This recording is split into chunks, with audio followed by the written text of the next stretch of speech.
No soul shall live in peace again, Bhangarh की दीवारें ढह जाएगी, कोई आत्मा उसमें सुकून से नहीं रह पाएगी. And that was just the beginning. We all live in Rajasthan, and we all know that Rajasthan is famous for its rich culture, for its beautiful places, for its queens, kings, and for its history. But when someone asks us, is there any haunted place in Rajasthan? Then what place comes to your mind first? Can someone answer? Yes, your answers are correct. The first place that comes to our mind is Bhangarh Fort. But the questions are, why is it a haunted place? Why are we not allowed to enter that place after sunset and before sunrise? Why is it considered a cursed fort? What are the reasons behind such things? So, I am Pratyaksha. Today I am your tourist guide to the most haunted place of Rajasthan, India and Asia, Bhangarh Fort, Bhangarh Ka Kila. Today I am going to take you to a trip to that place without using any vehicle, and I will be answering many questions too. So, are you guys ready for the trip? Yes. Okay, let's go. So, in this world, there are some places known for their beauty, some places are known for their history, and some places are known for their mystery. And then there are some places known for their silence. A silence so deep it screams. So welcome, I welcome you all to Bhangarh Fort, where the time stands still and the air holds the whispers of the past. When you will go there, you will feel that the air is trying to tell you something. You will feel as if the wind is preventing you from entering inside the fort. But what lies beyond this haunted name? What lies beyond this haunted name? Let's begin from the very place where it all started. So Bhangarh Fort is a place where the sun sets and the fear rises. It is located in Alwar district of Rajasthan state in India near Sariska Tiger Reserve. And no doubt it also looks like any other ancient ruin of India, but only in daylight. Only in daylight it also looks like any other ancient ruin of India. But as the sun sets, the winds change. The silence thickens. The locals shut their window and no one, not even animals, dare to step inside. Now that you all know where is it located, now the question is, how did it become the land of fear? Even though it used to be a happy place in 1573 AD for those who used to live there, then how did it become the land of fear? And a cursed fort cannot be a cursed fort without a story behind this. So obviously it also has a story behind this. I will tell you that story, but before that let's know the answers of 3 questions. And the questions are who, when and why. So my first question, who made that fort? The answer is King Bhagwant Das made that fort. Second question, when was it made? So it was made in 1573 AD. And last question, why was it made? So it was made because Bhagwant Das wanted to establish a strong and a safe kingdom at the foothills of Aravalli range. Now I am going to tell you the story.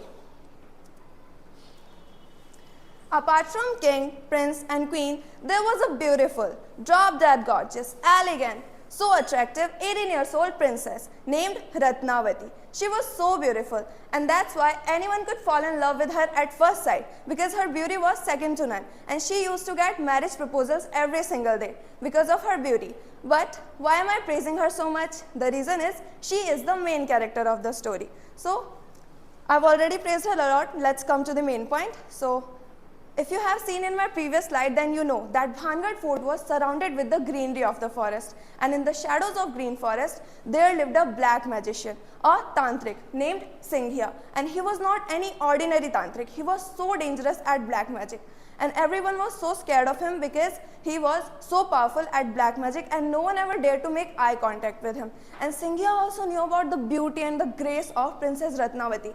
That's why he wanted to win her heart. He wanted to have her at any cost, and for that he was just waiting for that one day when he could spell his black magic on her. And by God's grace, that day finally came. That was the day when Ratnavati was going to the market with her friends to buy a perfume for herself, and Singhia saw her stepping out of her fort. He became so happy, and out of his happiness he started dancing like a madman. He thought, today is my day, it's the day that I've been waiting for, today I'm going to achieve my target. And then he started following her, and after sometime they all reached the market. Ratnavati entered the store. She started trying many fragrances, and while she was shopping at that time, Singhia was watching over her from afar. He was noticing everything that she was doing. So after trying many fragrances, she chose one perfume and she placed that bottle of perfume on the counter and she started having a look over other things. And that was the moment for Singya. When she was not near that perfume, that was the moment for Singya. He entered the store, he started enchanting his black magic on that, and after enchanting, he left and again started celebrating his victory even before winning. He thought, tonight she is going to be mine, tonight I will do this to her, tonight I will do that to her. He was just daydreaming. But the fate had other plans, because when Ratnavati and her friends were returning to the fort, on the way her friend told her everything. She said, Ratnavati, do you know about Singya? Yes, I know. What happened? Did he do something to you? No, he didn't do something to me, but he was doing something with your perfume. Maybe he's trying to bind you, so please don't use that perfume. And after listening to her friend, she was so angry and she took out the bottle of perfume and with a swift motion, she flung that onto the bottle. She threw that bottle on the rock, and then the rock became possessed with Singya. Instead of Ratnavati, that rock fell in love with him and it started following him like a crazy girlfriend, and it kept following him until it crushed him properly. So after following him for a while, it crushed him like a dosa, like a chapati. And after that incident, he was almost dead. But while taking his last breath, a tantric's last breath, while taking his last breath, he shouted. He cursed the fort with his bleeding mouth. The curse took root. The skies turned black. Screams filled the fort. Death danced in the streets. The princess vanished. Some say she died. Others say her soul still roams the ruins in search of something. And since then, the fort sleeps during the day, but at night. Many abnormal things happen there, like souls move without any source, whispers echo in the ruins, and many things happen there. And locals say if you will enter the fort after sunset, then you will never come back. Or if you will come back, then you will not be the same as before. So this was the story, and that is how that place became the land of fear.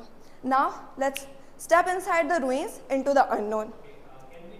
Now that you all know about the tale, now let's step inside into the unknown, into the ruins. Today, the fort stands in ruins. Its temples lifeless, rooms cold, corridors look extremely haunted. And people who have visited that fort, they often reported that they felt sudden chills. They felt that someone was watching over them. They heard footsteps and whispers even when no one was behind. And people who may have also felt the same, they never came back to tell their stories. But the strangest part, this cannot be just a story, because even the government fears what happened there after dark. So, if you think it's just a haunted folklore, then my question is, why is even time itself restricted here? I'm going to answer that. Why is even time restricted here? So, the board outside the fort reads, entering the fort after sunset is strictly prohibited. सूर्यास्त के पश्चात किले के अंदर प्रवेश करना सख्त मना है. And that board was not put up by any local. That board was put up by the Archaeological Survey of India, Bharatiya Puratatva Sarvekshan. And the Archaeological Survey of India doesn't usually put such boards in front of any normal spot. So it shows that it's obviously a haunted place. And this is not just for safety, it is for survival, because the government wants to protect people. The government doesn't want anyone to die. But those so-called oversmart, overconfident, daring people, those who have dared to stay inside, they somehow managed to come out, but they often reported that they felt apparitions, they saw shadows moving without any source, they heard a girl crying and singing a song, and such things happen there after sunset. That's why even time itself restricted here.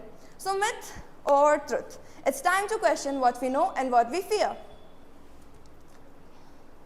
Is it all just a myth? Or a forgotten truth buried in time? Because no cameras have captured the spirit and no science could explain about sudden chills. Then how can we say, how can we decide is it a truth or a myth? Whatever it is, but one thing is certain, that Bhangarh isn't just another historical site. It is a memory, frozen in fear, a place where past and present merge into something unexplainable. No one could explain what happens there after sunset. So whatever you choose to believe, whatever you choose to decide, one thing remains, that the fear is real. Now raise your hand if you believe that these incidents are true. If you believe. Just 4 people believe so. I also believe that these incidents are true. Now I will ask you some more questions and you will just have to say yes or no with the help of gestures. Yes or no. Please don't speak yes, yes, yes, yes, yes. No, no, no, no, no. Otherwise the answers will be mixed up and I won't be able to understand what you are trying to say. Okay, let's see who is the most daring person here. Would you walk through the gates of Bhangarh when the world turns dark? Would you walk through the gates of Bhangarh when the world turns dark? Okay. Second question, would you listen to the wind when it calls your name? Only two people. Okay. If you are not ready to do the first two tasks, then would you do what the locals do? It means never look back when the sun goes down. Okay. So if you are ready to do the first two tasks, then congrats, because you are a brave-hearted person. And if you are ready to do the third task, then again congrats, because you really love yourself. Now it's time for the conclusion. And eventually, I would love to conclude my presentation by leaving you all with a message. The next time, and my message is, the next time you hear a whisper in the dark, the next time you hear a whisper in the dark or feel a sudden chill in any empty room, then just remember, not all stories are just stories. That's all from my side. Thank you so much for listening.